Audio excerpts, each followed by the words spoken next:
Hi guys, welcome to our podcast Supposedly Adults, where we are four supposed adults sharing our quote-unquote youthful experiences. Talking about the most random life topics, Giving our thoughts that no one cares about. and just trying to make life suck less. That's right, so I'm Jansen. I'm Melody. This is Calvin. And this is Lyris. And today's random question is self-care selfish? Hey guys. Hello. What's up? Hey, haven't talked to you. I feel like I haven't seen you for so long. How are you guys doing? Okay. Surviving, I guess. It's getting cold now on our side, so it's kind of Yeah. exciting, but also suffering at the And- same time. The audience are like confused because by the time we got this up, it's like already next summer, and they're like, "What are you guys talking about?" That is true. Uploading That is true. schedule. But I don't know. I guess today is good to have you guys here because I've been reading a lot of quotes. I just like been reading up a lot of things lately, and it always come down to one thing, like the wisdom from the internet. They always say, "Oh, be kind to yourself," Yeah. right? Such a And I feel like thing. I feel like one thing that is something that we also mentioned it in the podcast before as well. And I was like, but what does that even mean? What does that even mean? Like, what does that mean to be kind to yourself? So I thought it's an interesting thing. Yeah. So I guess, what do you guys think? What does that Yeah. mean? That's how we got our rap of being very like entitled, because our generation's all about me, the self-care and whatnot, and that's like why the generation before us are like, these people are super self-absorbed because that's the only thing they care about. It's true. I think self-care is a concept that only came about Yeah. lately, right? Because in the people who are our parents' age, they're all about providing for the family. How do I take care of each other and making sure everybody's doing okay? But then I feel like this kind of came about during our time when people start to realize self-care is an important thing. Like, how do I make sure? I think that also comes along with mental health, because mental health becomes came to the forefront, so that everybody are a lot more aware of mental health, and self-care is one of the important aspect of mental health. So I think that is why it came about, I think. Yeah. So what do you think like self-care is, or what does that mean to you, and why do you think it's important? Self-care. I don't know. Like, let's say, I finished job today, so I'm just going to go out party. I'm going to treat myself, right? That's usually people say, I'm going to reward myself. Treat Yeah, yourself. Yeah, right? That's kind of like always the Toxin thing. back. They're Oh, like, yeah. girl, you gotta go party tonight, whatever. Treat And I was yourself. like, well, is it really self-care? Is that what it is supposed to be? So I guess I become more critical. I don't know. Like, if people do it, yeah, fine, you do it. But then, like, I was like, I don't think I'll ever do that. You know what I mean? What do you mean, like? so I'm not what do you sure. mean you'll never I- do that? Like, you'll never care for yourself. Well, first of all, I have no friends, so I'm not gonna go to a party. So But that's one it's thing. not party. I don't think like self-care is mainly partying, right? But okay, what do you think self-care is? I don't know. I don't really know. That's why I'm asking Okay, you. I also have that, like, I understand like the skepticism or like the criticism of this like self-care trend, I guess. Well, for me, I Is think it it a comes from a trend? good place. I think it is a trend. Like, if I am being very cynical and like pessimistic, it's a trend. I hopefully like mental health is not just a trend. Like most of the social justice now, I hope feminism is not just a trend. Like I mean like mental health awareness is a lot more like prominent now. Like from years ago, like the idea of taking care of yourself is deemed to be like something that you shouldn't do, especially in Asian communities, right? Like if you take care of yourself, if you put yourself first, it's sort of like seen as selfishness, but it's not necessarily that way, because sometimes you have to take care of yourself, because even like for generations before, they always put other people in front of themselves, and that's a great thing. Like being selfless is a good thing, but sometimes you feel very burnt out and you're not mentally well or even physically well, then you can't even take care of other people. That's Then why I guess, how do you be kind to yourself then? I guess go back to my original question. Like, okay, so what if this is what it means to be kind to yourself, then how do you actually be kind to yourself? It's kind of a vague idea. Yeah, I feel like I personally had a lot of experience lately. I am the kind of person who really likes, because I'm very passionate in psychology, I'm very passionate in mental health. I also feel like I'm pretty good at sensing what other people are feeling.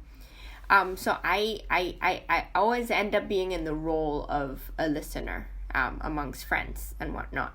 So a lot of times I would try to put myself in their shoes, and I would feel their pain, and I really want to help get them out of that, hole, right? And lately I have a few friends who are struggling, and I feel like I'm in that role again, but I can't really help them in a way, because a lot of times, it's always being on the outside is always easier, or it looks like the solution is just right there. I don't understand why you're struggling. I don't understand why you're not seeing it. And you kind of get frustrated because it's right there. But a lot of times when you're in it, you can't really see it, and that's why it makes it very frustrating for you as well. So for me, when I'm put myself in that shoe of constantly trying to help, and I can't help, and slowly I feel like I reached a point where I was completely burnt out mentally as well, and that put myself in a really bad mental state as well, because I keep absorbing the negative energy and I don't have a way out myself, and then that kind of just loops and that kind of just accumulates to a point where I feel like, I can't do that anymore, and I had to take a step out and just not care about anything and not care about anybody for like a day before I can function properly. So I feel like that is a very good example of the importance of self-care, because a lot of times, if I feel like in Buddhism there is this term that is very well put. It's called, in Cantonese anyway, it's 自利利他, which literally means you have to benefit yourself and you have to help yourself first before you can help other people. And I think that is like a very textbook definition or example of that. Yeah, and just to nuance it a little bit, I guess it's just the idea of like making sure that you are in a state that you are able to give, that kind of thing. Because if you have nothing, like how can you even like give people your time, give people your energy, give people that empathy and validation that they need at their time of need, that kind of thing, if you don't have it yourself, if you don't basically treat yourself. Donald Miko from Pops and Back. Did you actually have that experience where you feel like you can't really provide for other people because you're not treating yourself or something? It sounded like, because you're just saying it like. Yeah, I think similar to Melody. I don't like, for me, I'm not really that much of a person who's very comfortable advancing my issues to other people. So usually like at night when you're having your heart-to-heart talks, I usually am just like, I don't really want to share, because I'm a bit self-cautious about like what I share in that kind of sense. But yeah, so in the same way, I play more of the listener role, and when people talk, I like people who talk more and share more of their feelings. Then after that, it gives me that same sense of like I can share my feelings too. But at the same time, when I'm just not in the mood, when I'm emotionally exhausted already by just life in general, I can't partake in any of these conversations. I'll just be like, yeah, okay, yes, you have your problems. Yes, I'm also not in that mood to share the problem, and I can't share, and therefore we will wallow in our own pain together. Yeah, but like that's the thing, like I struggle with, because I also have these experience of trying to be there for people when they are in need. So I try to be because that's like my idea of being a good friend, right? To be supporting your friend when they need me. But then sometimes I know that I'm not in that state of mind where I can support my help. Like for example, if they're like talking about the heartbreaks like from their relationship or whatever, and then I am like sick, or I am feeling like very like very sad in my own life, and I can't really be there to comfort them, I feel this sense of guilt. Like I feel like if I am if I'm like, oh, I'm sorry, I can't talk to you right now because I'm dealing with my own issue, I feel that guilt, because I'm like, oh my gosh, I am being so selfish, like she needs me and I can't be there for her, therefore I am like the worst friend in the world. Like I don't know, I struggle with that so much. Hell yeah. No, now you guys saying that, I actually completely share the same sentiment, I guess. Because I felt like, okay, and this is really well put, and I was actually Melody taught me this. She mentioned something about how I always have this ideal self. Like what is I guess this is like my ideal self where I would need to be invincible. I need to always be able to stay in control of my emotions. I always need to be the guy, like I'm always the person where you can go to. I'm always calm, I'm always confident, you can tell me anything, I'm always the one to deal with it. So there's always this idea in me, and also like I also need to be like, you know what, I need to be healthy, I need to be fit, I need to be this, I need to be that, like I need to be the perfect version of myself. And then whenever I don't get to that point, I'll be like, dude, you're useless, dude, you're garbage, right? Yeah. Like it doesn't matter, and it come from internal. Like it doesn't matter what other people tell me. Yeah. It's like, oh Calvin, you did great. Yeah. Oh Calvin, this and that. I don't. Yeah. It's not. You don't try. You don't believe Right. them, Right. I was like, oh, you're just they're saying just it. saying that. Yeah. Exactly. Yeah. Exactly. Yeah. Like, oh, they're so nice. Yeah. but Yeah. no, you're Like, wrong. oh, Yeah, you just don't like- know how bad I am. You just don't. You Yeah, just you're don't like, you know don't know me. like my inner right? thoughts, right? I know. So yeah, like when you saying that, I was Right. kind of like, oh wow, that really hit a what is it? I don't know, hit my core. It's like, yo, this is exactly what's Yeah. happening. So yeah, like that's why I guess I posed that question, like be kind to yourself, because I don't know, like I feel like if I'm just if I'm just saying, oh Calvin, actually, you know what, you're okay, you're doing okay, like am I just giving an excuse to myself then? I'm not like Yes. not try to strive for better, I'm just giving excuse like, oh, Right. you don't have to be perfect. Yes. Like, but dude, you know what I mean? Like it's just such a struggle. You're just giving an excuse. Yeah, yeah. Right? I know. Do you remember? Like, I remember one of the episodes we talked about that, and then everyone like full on broke down. Everyone's like crying on that. Remember that? But actually, I've gone a long way since then. When I say everyone broke down, I mean me. I did back then, but then And then actually, everybody panicked. Which episode was this for our listeners? Which I episode forgot it was. It like was the second or personality third. test. I think episode 4. Yeah, I think it Go was like check the out- second. Yeah, or the episode third. 4. Go Yeah, it check was out very the early on. Go check out MBTI, guys. and You'll then hear tell- Laris cry. Yeah, and you tell me which mark you can hear me, because I think my voice trembled a bit, and I'm just like, ugh. Anyway, Lol. but anyway, I've been going to therapy recently, so like I'm trying to, I guess this is also a part of self-care, right? Like to Good for you. yeah, to like to know when to like get help, to really just trying to like get through things, get through emotions, because one of the biggest issue that I have is exactly the same as Calvin. I have a really strong like inner critic voice, and then something that like exactly the same, like I feel like, and I want to listen to the critic because I feel like that's the voice that's helping me improve. Like if Right. I don't trash on myself, then I'll never improve.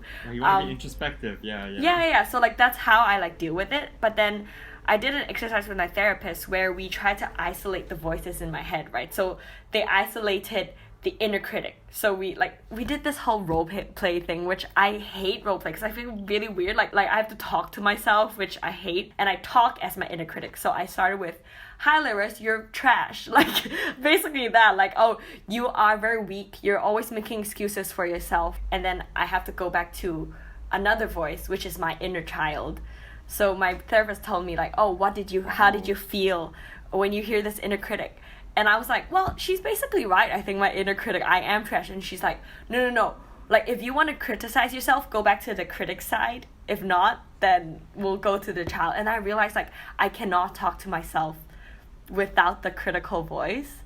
And I'm like, oh, that's like a huge breakthrough, because I'm like, oh gosh, it really helps me to like, when I isolate my voice, then I can very easily be like, okay, this is the critical voice. I hear you. I hear input. Can you just like go to the side for a while because you're not helping? And I really like ask myself, inner child, like, what do you need?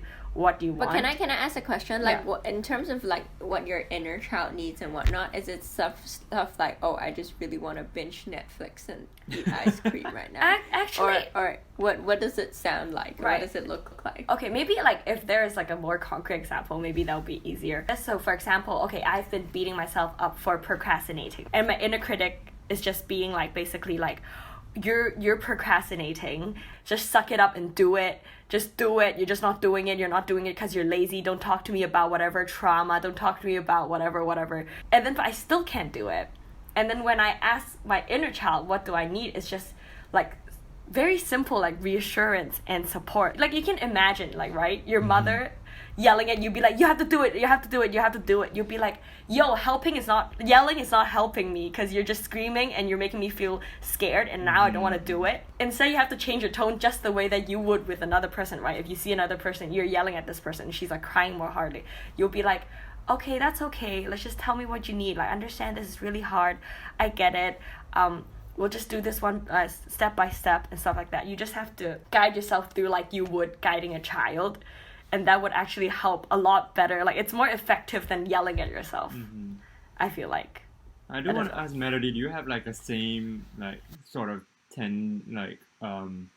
thought process that goes through your head? So like if you can't, like let's say we were talking about how when you weren't available or emotionally available to your friends, like do you like guilt trip yourself as well? Or do you feel like, oh my god, I should have done that kind of thing? Oh yeah, definitely. I think I do a lot. I think Laris and I have very similar tendencies, but they also come from very different places. Because for me, it's always, I have attached my own value towards whether I can help somebody. So if I can help you get out of your hole, or if I can help you feel better, then I am valuable. But if I cannot, then I'm trash. Then what am I good for? Why am I here? So I feel like that is kind of where I'm coming at. That's why it became a lot is at stake in that sense, because I feel like, oh, you know, then what's my value, or what am I good for? So I think that is a problem. I think that's so interesting, because like similar to, I think a point that I want to bring from like our previous gossip episode, whenever that comes out, like us humans are such social creatures, and like again, just to bring in something I mentioned earlier about like the technology thing, we are maybe, and I guess it's a feeling which I share, that like we're becoming increasingly isolated with all of this technology, with this crisis going on. And I think especially at these times, we kind of value ourselves, or we see our value when we're being dependent on by someone else, as like Calvin and Melody just mentioned. And then just to bring in also like something that a counseling session that I went to, like an activity or a point that I remember from what Livy just shared, is that the counselor I went to said that a lot of the things that we tell ourselves, or when we like interact and then we kind of look back and we kind of second guess, oh, I should have done this, I maybe shouldn't have said that, we kind of like are very critical of ourselves, that you say. But at the same time, if you take that part of like, if you look at yourself in the past and you don't say these type of things directly to a friend, right, but yet you do it to yourself, that's the funny thing. That's like that insight which I got when I went to like a few counseling sessions, where I'm treating myself as basic as not even a human being, that kind of thing. And we're so used to that because we spend so much of our time with our own thoughts in the shower, when we're just like doing our own errands, that kind of thing.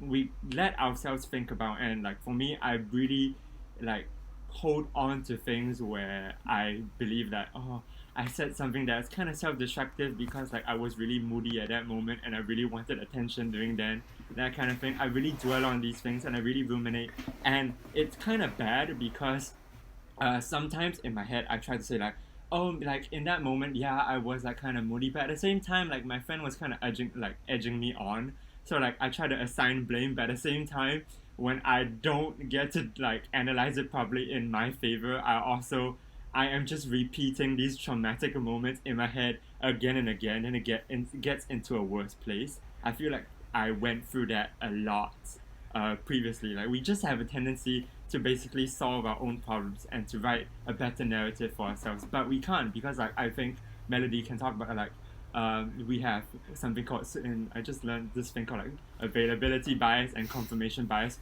Number one, we want to prove our own narrative, and number two, we have a limited information in our heads to like actually argue the things that we want to. So it reinforces that we want to push for the same narrative and that kind of thing.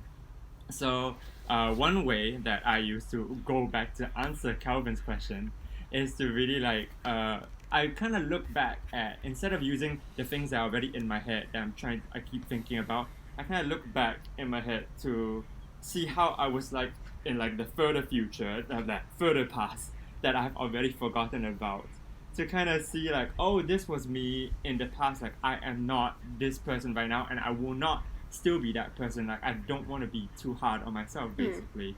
Yeah, I think that is in my way, kind of being kind to yourself. What Yeah, about you I guys? actually, what Jansen said, I actually reminded me of one of the more life-changing moments, I would say, for me, is Right. that was a point where I was very lost about what I should do. Like, I hate my job and I don't know what I should do. Should I go back to school? But then I realized a lot of my master's, I didn't write a thesis. Instead, I opted for the exam. There are a lot of things that I felt like I didn't do, or I made the wrong decision that made the path in front of me a lot more difficult and challenging.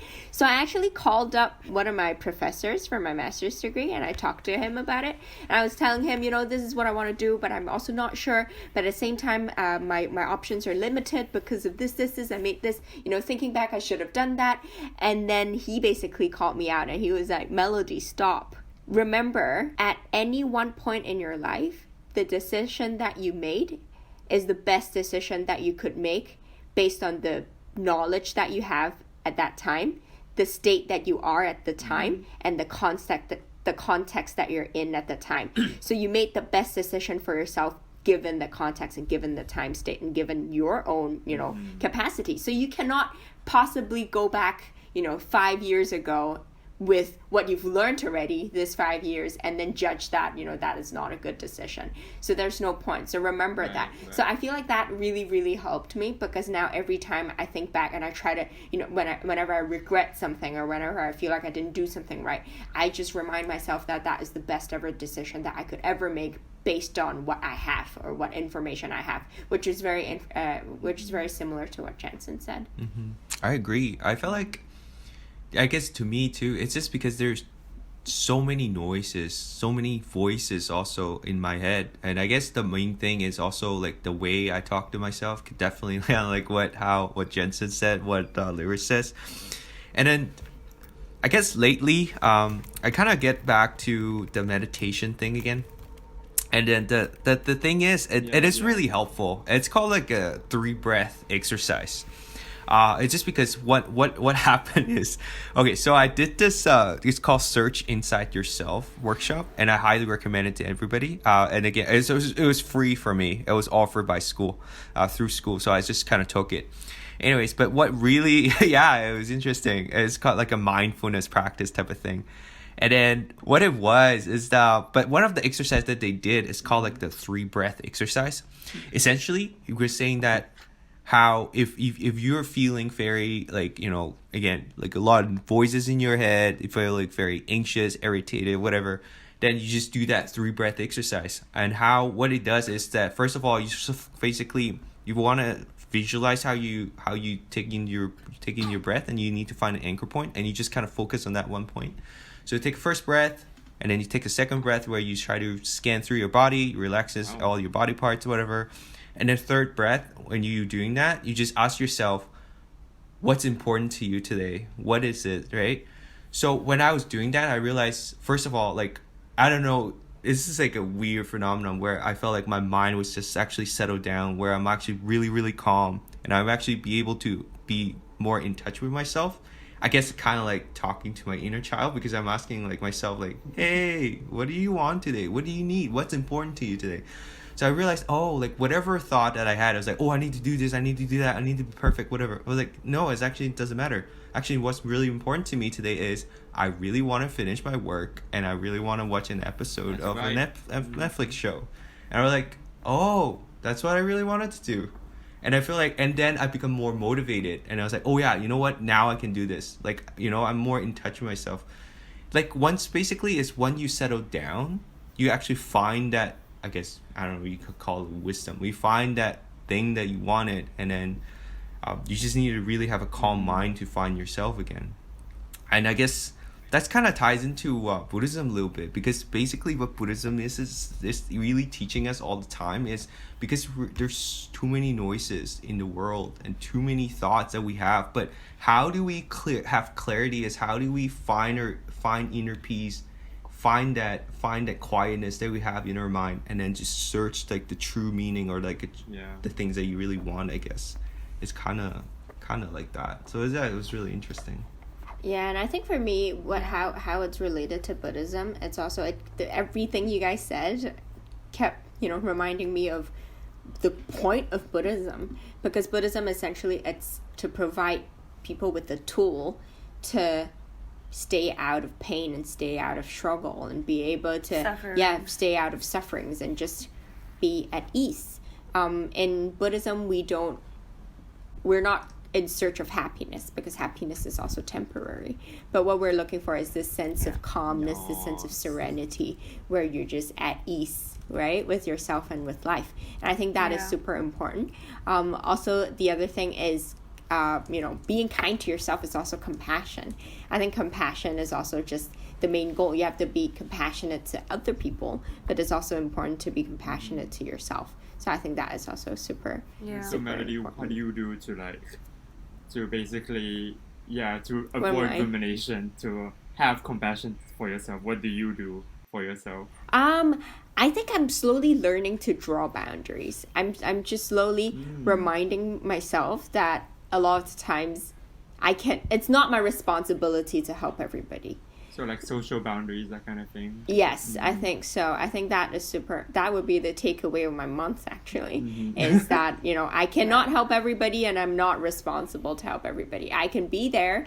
I can be a resource. Try your best to help as many people as you can. But it's not your job, that basically. Doesn't mean everyone. Exactly. What about you, Lewis? So first of all, I want to show you like a gift from my therapist. So this is my inner child. So I'm basically holding up a rock with a kid with a very anxious face. Like that's my representation of my inner child. And we should share that in our social media. Yeah, I can like post it on our story. So go to our IG, supposedly adult, and follow us on there. I'll show you my inner child. But I think for me is to, first of all, like the exercise of isolating the like very critical voices, because that's not what you really want. This is just like, I realize that a lot of things that what I want is very simple. It's just like a sense of reassurance, for example. I just want someone to like tell me like, oh, it's gonna be okay. And then it's not just like a sense of excuse, or it's not just like a sense of self-comfort, because I realize once I can be the person to myself who's like, you're fine, you'll be fine, just like take a breath and keep going. Like I have the motivation to keep going instead of freezing and avoiding stuff that I want to do. So like to always reassure yourself, like that's all the motivation that you need. It's like so much better than any kind of like yelling or screaming that you give yourself. So I think that's like what I realized that I need, and to help me find my inner peace, but also to still keep myself motivated. Like it's not always like mutually exclusive. Being content doesn't mean that you're never improving. Like I feel like those are two things that could go along together. That's a great point, because I feel like the whole concept of be a good person, be good to other people. I feel like you actually need to be good to yourself first. You need to be in a good state before you can actually be available and be kind to other people.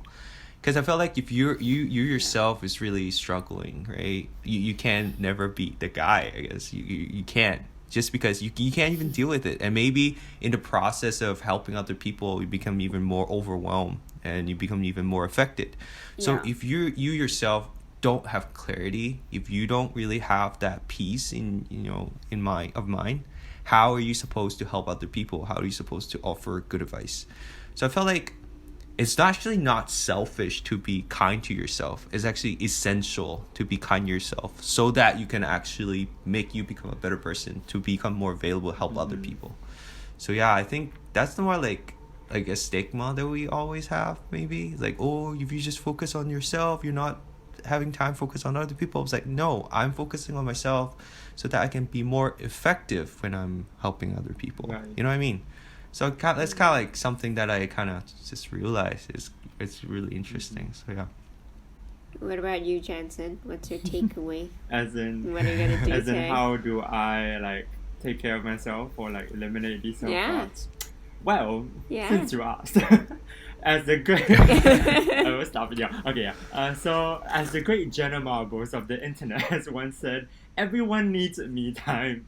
So basically, I think for me, I do have a tendency to think a lot. I think in the at least the recent past, I know that I've been thinking a lot about myself and reevaluating my um, actions and whatnot. Because like we are all problem solvers. We want to hopefully be a better person. But sometimes you just don't know why you do something, and like hopefully, and you always tell yourself, hopefully I did make the best decision given like that state of mind I was in that time. But yeah, so hopefully that, and knowing that, so now I'm just trying to do different activities that kind of release myself from having to think about myself in that way all the time.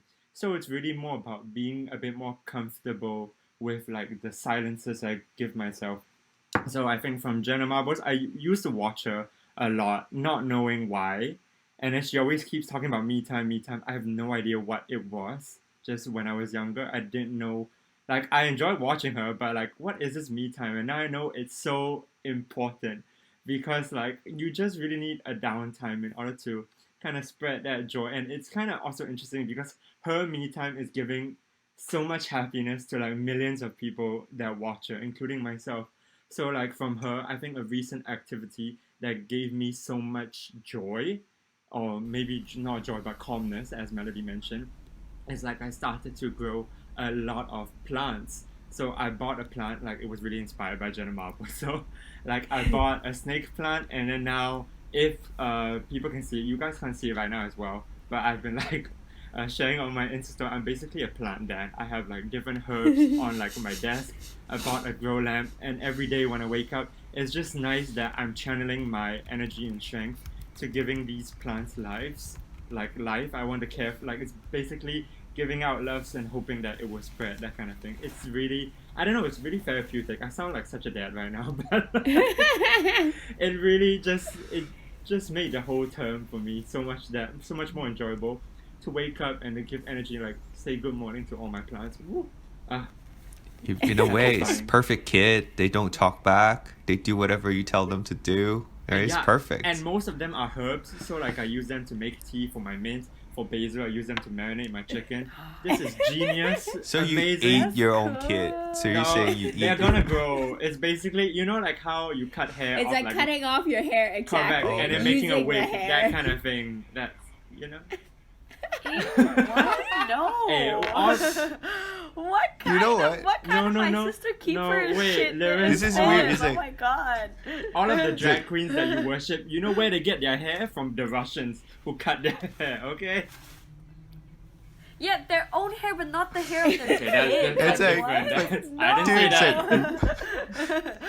You're like, you have like different kids for different things. Like, this is my hair baby. This is my Aaron baby. This is the one that does my dishes. Yeah. Like, Do, what? do you when you're growing up like, hey, you better grow better. You gotta serve daddy better later. Do you? I don't say it like that. Okay, next time I'm gonna. daddy. You don't I'm call gonna- yourself Daddy. daddy. No, You no, don't no, call no, yourself that's- daddy. This is not I the don't- way. It's the way you say it. I do not understand how this conversation made that turn, but I guess I know. it's Wow. a call it. Everybody's tired now. I think we should just call it a day, Look, guys. one day I'm gonna grow my plants. I'm gonna propagate it and then give y'all some so that y'all can continue That'd be great. the lovely. It's like a heritage plant. Then Calvin can do his own daddy thing on his side or whatever he wants.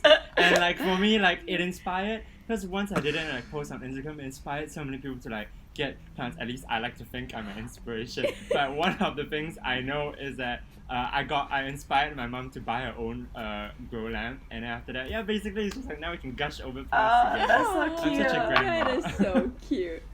Okay, all right. That is very You cute. gotta Thank you, tell Daddy. us. Okay. Thanks for that. Nope. All right, Don't let's do end that. this call. I have some follow-up questions about the plants to ask. Yeah, that All would right. be a We can do separate this after podcast. the call. All right, bye guys. Okay, Yeah. see you guys. Bye, guys. Bye.